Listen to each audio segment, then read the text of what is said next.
historiador ele tem que ser fiel às evidências que lhe são fornecidas.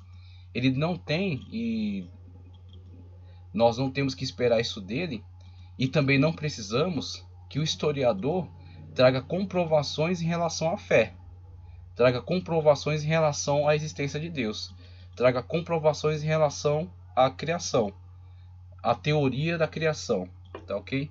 Então temos aí a teoria do Big Bang, a evolução natural, a origem randômica de todas as coisas, né? As coisas surgiram por si mesmas, sem nenhuma inteligência que fosse condutora. Então temos aí uma teoria. Dentro dessa caixa, aqueles que estão ligados a essa ideologia vão ler as evidências e vão tirar suas conclusões. Agora, quando nós temos aí alguém que simplesmente é fiel às evidências que lhe são fornecidas, nós temos um historiador que seja honesto, né? Um historiador que seja comprometido com aquilo que está fazendo, e ele, em vez de dar um enviesamento político para a sua posição, ele vai simplesmente fazer a leitura daquilo que lhe é fornecido e vai construir em cima daqueles limites, vai construir em cima aquilo que é dado, né? Sem avançar, sem distorcer e sem, vamos dizer assim, manipular para interesse próprio. Então é isso que esperamos de uma posição honesta em relação às ciências. Então as ciências não estão aí para justificar visão religiosa nem visão ateia. Elas não estão aí se prestando a qualquer tipo de atitude dessa.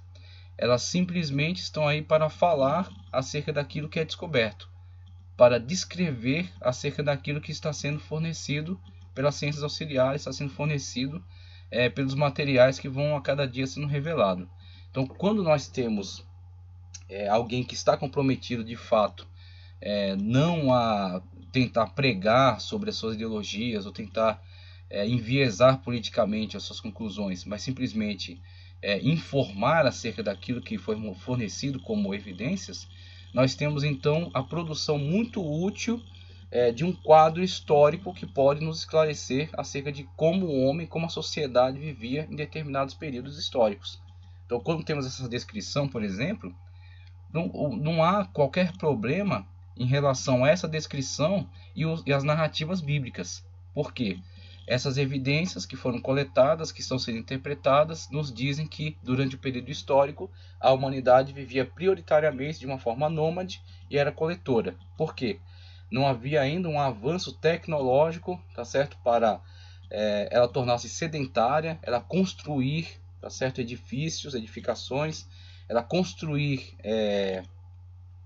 objetos, né, ferramentas com que possa praticar agricultura ou conhecimento acerca das estações, tá certo, para então fazer plantio e colheitas.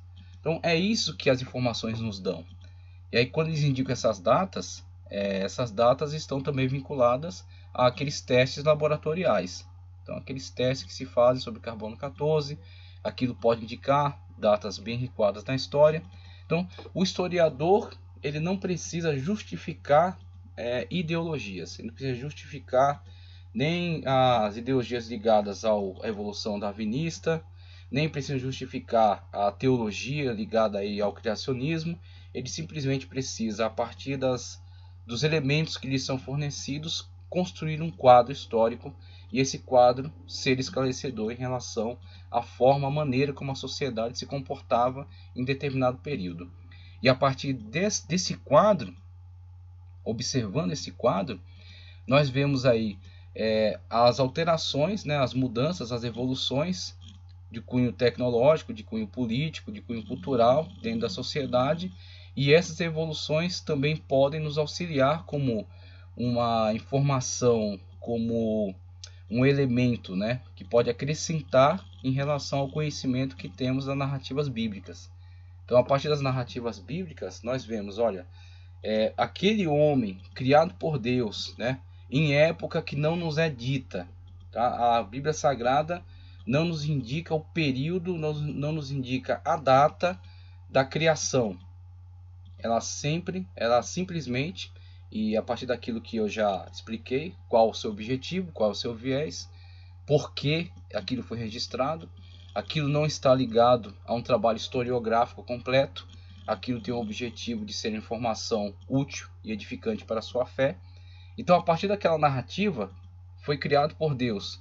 Ok, teve a situação em que caiu em pecado, tá certo?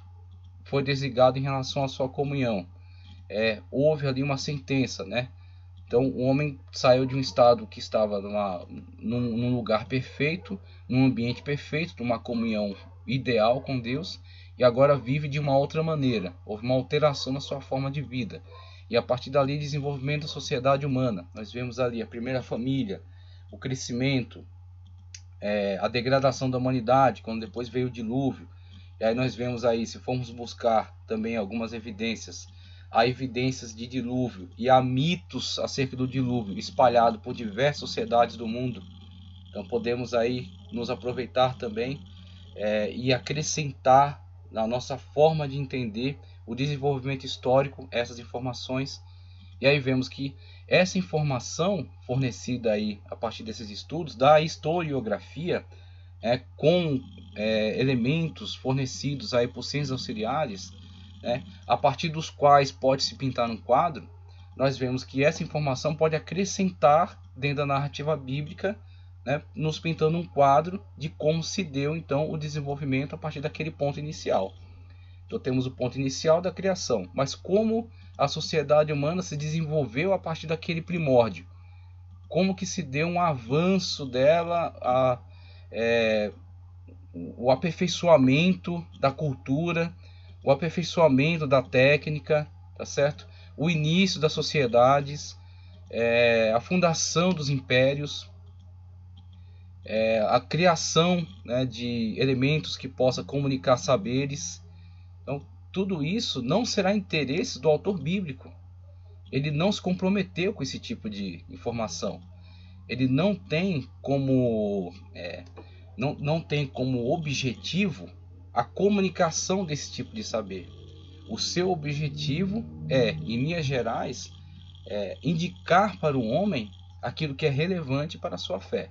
Então, ele vai pensar de todos esses fatos históricos aquilo que é relevante para a fé, aquilo que é edificante para a nossa comunhão com Deus, nosso avanço em relação à nossa vida espiritual. Então, desses fatos históricos, ele vai, inspirado pela Espírito Santo de Deus, selecionar aquilo que é relevante dentro dessa perspectiva.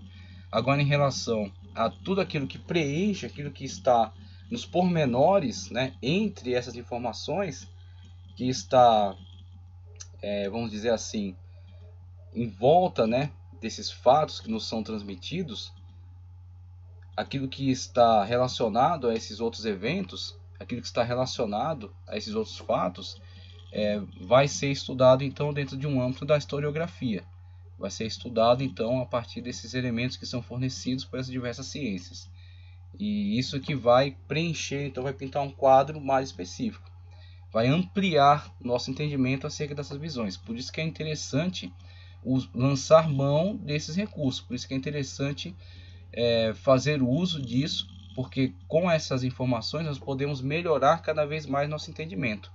Nós podemos ter aí um domínio acerca daquilo, de como se desenvolver então aquelas sociedades que estão presentes ali. Quando futuramente falarmos, inclusive teremos aulas, já temos aulas acerca disso, será regravado para então colocar uma qualidade melhor. Mas quando falarmos acerca de Egito, a Bíblia não se interessa em dizer como surgiu a grandeza do Império Egípcio, mas a Bíblia nos fala acerca do Egito, nos fala acerca dos faraós, nos fala acerca do domínio, do poderio egípcio, mas como chegou até lá? Não será interesse do historiador bíblico, que aliás, historiador bíblico até, não será interesse do autor bíblico. Ele nem se presta a ser um historiador. Ele lança a mão de algumas informações que são de cunho histórico, mas ele não é um historiador. Ele não se propôs a ser um historiador. Agora, os historiadores vão nos dar elementos para entender como o Egito chegou até ali. Que o Egito não surgiu do nada. Ele estará presente nas narrativas bíblicas. O autor bíblico nos falará acerca do Egito. Mas como o Egito chegou até aquela grandeza, não é trabalho dele. É trabalho do historiador. Isso é trabalho da ciência da história e das demais ciências que são auxiliares em relação a essa informação. Tá certo? Como surgiu a Babilônia, como surgiu Ur dos Caldeus, tá ok? A Bíblia nos fala acerca de Ur dos Caldeus. Durante grande tempo, muitos eruditos, durante o século 17, 18, recusavam-se a acreditar na existência da Síria, na existência da Babilônia, na existência de Ur dos Caldeus, atribuindo tudo isso a conteúdo mitológico, como se fossem fábulas, mitos, né, lendas, uma vez que naquela época ainda não tinham informações muito precisas acerca disso, e em relação ao ambiente no qual estavam esses impérios, não havia evidências muito óbvias ali. Então a areia havia cobrido muitos daqueles palácios da antiguidade, daquelas construções, as tábuas de argila, né, que continham as escritas cuneiformes estavam enterradas. Então só com o avanço da arqueologia, com as escavações, com a descoberta dos artefatos, é que se comprovará que quando a Bíblia fala de Ur dos Caldeus, de fato Ur dos Caldeus estava ali. Agora, para entendermos acerca da vida em Ur dos Caldeus, da sociedade que ali se desenvolveu, de como aquilo se tornou um império, né? Como a Babilônia teve a grandeza que teve, o poderio, o domínio, né? Como se organizava a sociedade, não será trabalho do autor bíblico, não é interesse dele. Aí é trabalho para o historiador. E o historiador, munido das evidências, vai construir um quadro da situação. Agora, este quadro precisa estar desvinculado de ideologias. Ele não está aí para comprovar nem criacionismo, nem evolucionismo, nem teologia, nem ateísmo, ok? Ele simplesmente, a partir dos dados fornecidos, constrói o quadro, e este quadro é útil para nós para preencher as lacunas, né? Uma vez que o autor bíblico não vai se interessar por tudo, ele vai nos dar alguns fatos. Esses fatos são comprovados como autênticos. Agora, as lacunas que ficam entre eles, para preenchimento desse quadro histórico, para ter um quadro amplo, um quadro completo, né? Talvez não completo, mas bastante complexo acerca daqueles fatos, acerca daquele período, aí nós recorremos às ferramentas disponíveis aí nas ciências, a história, a historiografia, okay? Aquilo que eles registraram, aquilo que eles fornecem. Então é interessante nós termos essas informações, é interessante nós fazermos uso dessas informações, elas são muito importantes, elas são uma maneira de termos assim um entendimento melhor para a valorização, que não é simplesmente entender por entender, é entender para valorizar.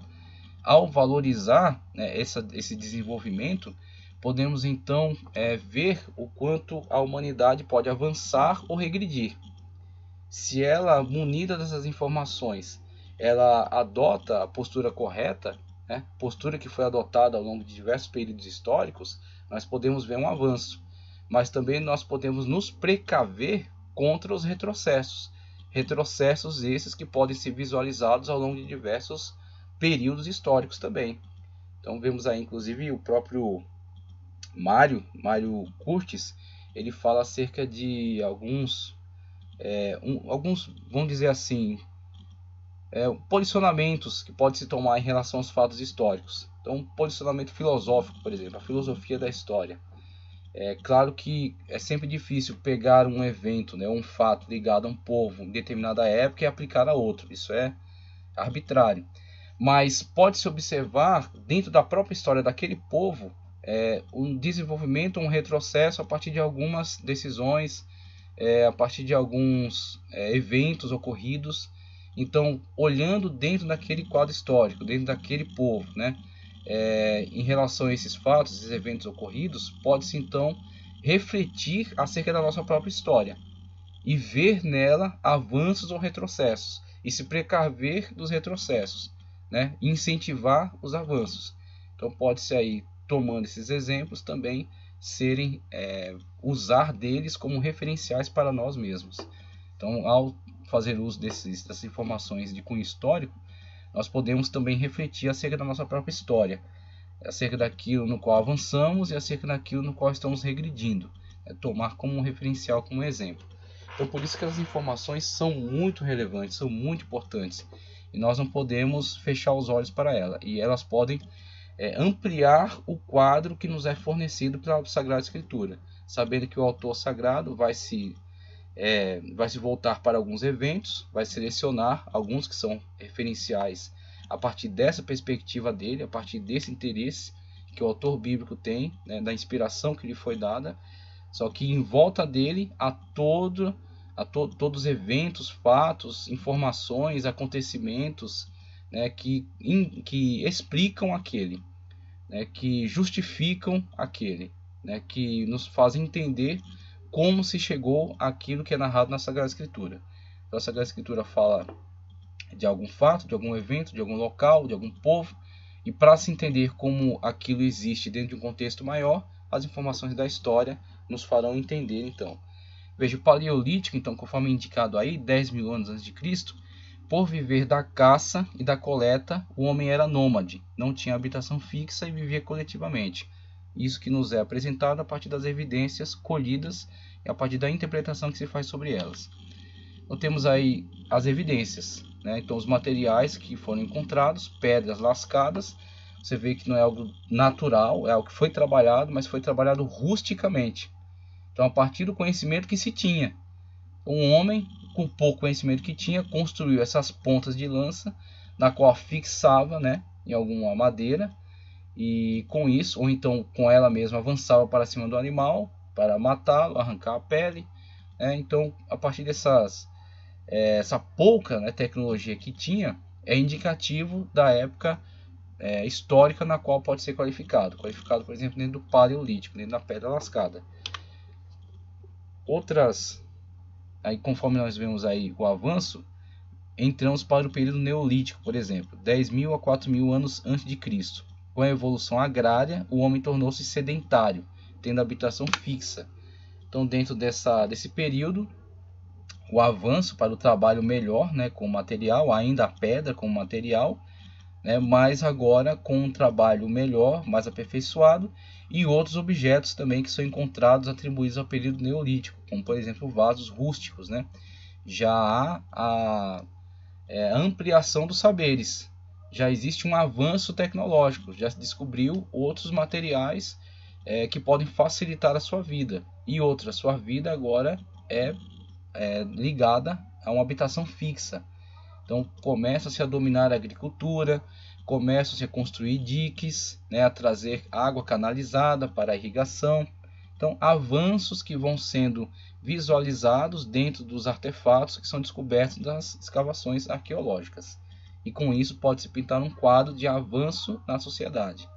Tá, ok? E esse quadro de avanço na sociedade coaduna com informações bíblicas nos fornecidas aí pelo autor sagrado, que não vai nos detalhar, não é o seu interesse, não é a sua função, mas ao nos dar estes pontos de apoio, né, ao nos dar essas evidências, em torno delas podemos colocar então aquilo que nos é fornecido pela ciência.